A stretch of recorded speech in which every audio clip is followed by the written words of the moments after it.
But it just makes you think about this concept of privilege. And so a lot of these conditions that we've experiencing predate all of us in this room, but it doesn't mean they don't exist.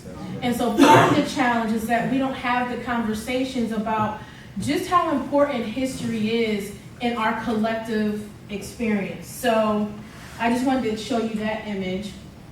So the question is, to take us to the next step. So now that I've given some background on cultural identity, what does it mean? Why is it significant? What are some of the historical experiences? I want to get into just a little bit about what does this look like in the Black community in the context of institutional and systemic challenges. And I do recognize I'm talking to the choir, but we all sing in different notes, do we not? Yes. So it's important for us to, again, I want to give some context. So I'm going to highlight just a few institutions, not every single one, but just to give us a flavor of some more context of what I've been talking about so far. So if we look at the criminal justice system, so in 1930, people of color made up for about 23% of the prison population. And in 2014, this was just last year, people of color make up 65% of the prison population here in the U.S. And so we make up less than 15% at this point of the national demographic, but I know with the recent U.S. Census Bureau report gave the global projection that by 2050, the world, not just the U.S., is going to look very different, okay? So just to highlight some of the groups here, so if you were to compare white men in prison versus Black men, so 1 in every 17 white men in our country, in terms of likelihood of imprisonment, it's about 1 in 17. Whereas Black men, there's a likelihood of imprisonment 1 in 3. So just think about it in this room we're in, right? So if we just were to close this door right now, 1 in every 3 of us would have a likelihood of going to prison. That's just mind-blowing to me. So then if we put in the context with gender, right? So with white women have a 1 in 111 chance of having being in prison. Whereas Black women, it's 1 in every 18. So this actually comes from the Sentencing Project. So I just want to give you some statistics there. There are other statistics that back this up too. So let's look at education for a second. So this actually comes from the Office of Civil Rights. This was in 2012. This specifically speaks to discipline rates. And is everyone's familiar with the school to prison pipeline? Mm-hmm. And what feeds it? So I just want to touch on this just a little bit. So if you understand how the school to prison pipeline works, it's fed, and particularly with schools, with the disproportionate ways in which we discipline our children in schools. And so this actually looked at overall enrollment, but also suspensions. It compared in-school suspensions, out-of-school suspensions as well. And so if you look at this across various ethnic groups, in particular with Blacks, a large percentage of out-of-school suspensions were Black students. This is national data, okay? And so what does that mean? So, what's the big deal about being suspended from school? Well, loss of learning time, number one. Also, the likelihood that you will either be pushed out or dropped out significantly increases. And then if you look at, and then we recognize in our country and our society that education is a pathway out of poverty and a pathway towards success. So if you don't have access to being educated, the likelihood that you'll engage in negative behavior on a social level is significantly increased. So it's important that even within our educational institutions that we're conscious of this particular disparity that exists, that fuels that school to prison pipeline, that increases the likelihood of our children ending up in prison, okay? So from a socioeconomic standpoint, the racial wealth gap. And so this too, if you look at, this was in 2012, okay? So, and it's typically based off a family size of 4. So if you look, the wealth gap is significant for blacks as compared to whites in our country. It's a significant difference. You know, $4,955 compared to $110,729. Now, when we talk about wealth, wealth typically equates to assets, right? And equity, whether we own our homes, other things that define wealth. So this is a significant gap. And so there are a number of things that influence this racial wealth gap, whether you talk about history, socioeconomics. I don't have time for this morning, but I just wanted to give you a snapshot. Again, this was in 2012. This was only a few years ago, just to give you an idea of what this looks like in the socioeconomic scale. So this next step comes from, actually, let me go back for a second. I wanted to also mention that if we were to look at this from a statistical standpoint, even for those of us who are financially wealthy, right? Because this gap is so pervasive, we have a higher likelihood of knowing someone who is financially or economically poor, more significantly, okay? So I just wanted to point that out too. Here, this actually is based here in New York. And so looking at the foster care system, this was actually provided by the New York State Office of Children and Families. If you look at, this is the disparity ratios of children in foster care. And so if you look at blacks compared to white children, it's a 6-to-1 ratio, meaning that 6 times as many black children are in foster care as compared to white children, okay?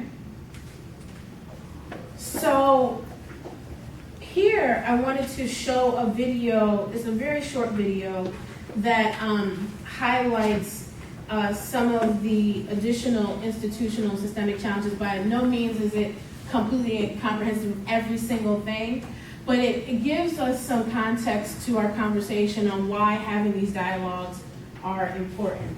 So I ask that you bear with me, and I hope that the video will queue up and we can hear it.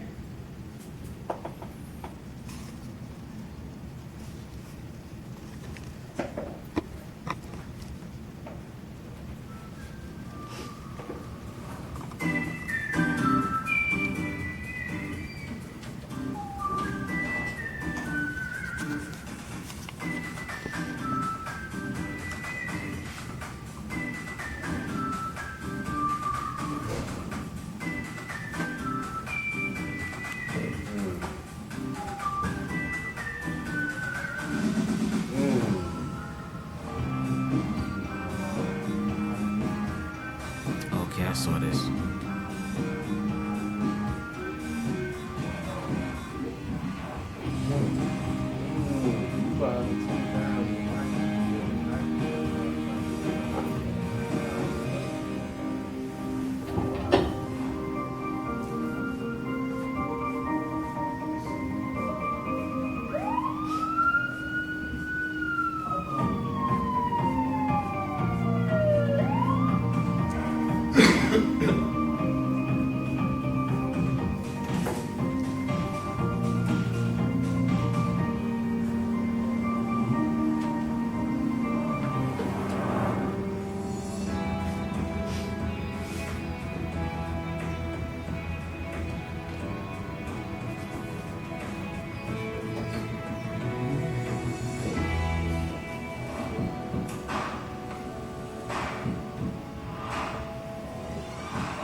So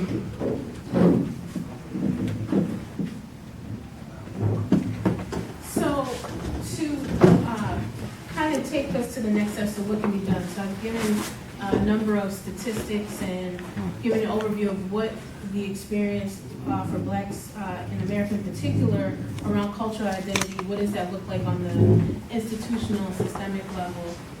So what can be done?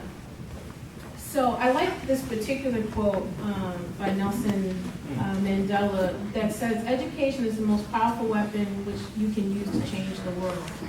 And so this particular slogan, name it, frame it, change it, and the organizer is something that's critically important. And that is, as I said earlier in our dialogue, we're still having a dialogue together, right? Hopefully. We don't have these conversations enough.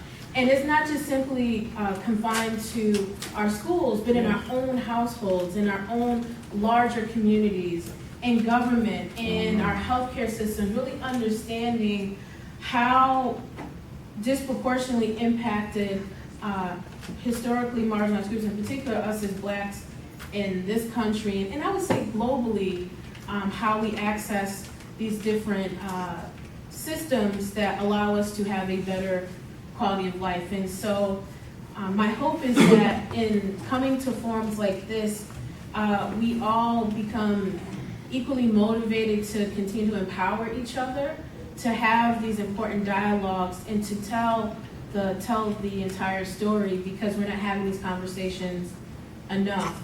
And so if we don't name it, if we don't call it for what it is or talk about it, then that allows us to stay in a place of complacency and acquiescence. And so, and having these moments where you have dialogue and it's kind of scattered isn't helping us to improve our human experience. Does that make sense? Yeah. So it's important that we as a people, a collective family, actively seek justice and name it, talk about it, and commit to changing it wherever we see it. So just to end, why is racial justice such an important issue? Because a lot of people don't like talking about race because it makes some folks uncomfortable. And even having the dialogue on what does this mean, it elicits a lot of guilt for folks. And I'm not just talking about with folks who may identify as white, but even how we as Blacks even talk about this experience. And so one of the things that I felt was important to highlight is that there is no racial neutral issue in our society. As I said earlier, this issue predates every single one of us in this room. And as I said, for those of us who may have been around when it was started, we welcome you too. But again, it's important to understand that if we don't recognize this, it's going to be impossible to obtain a long-term systemic change until the problem of racism is explicitly addressed. And this here, this concept of racial justice, it goes beyond tolerance, and it really requires us to look at the impacts of privilege and oppression to our collective experience. And by becoming more aware of it, the name it, frame it, change it allows us to actively address this issue. And my favorite, we all do better when we all do better. If we commit to having these conversations, really educating, empowering each other, we can make a step towards improving our condition.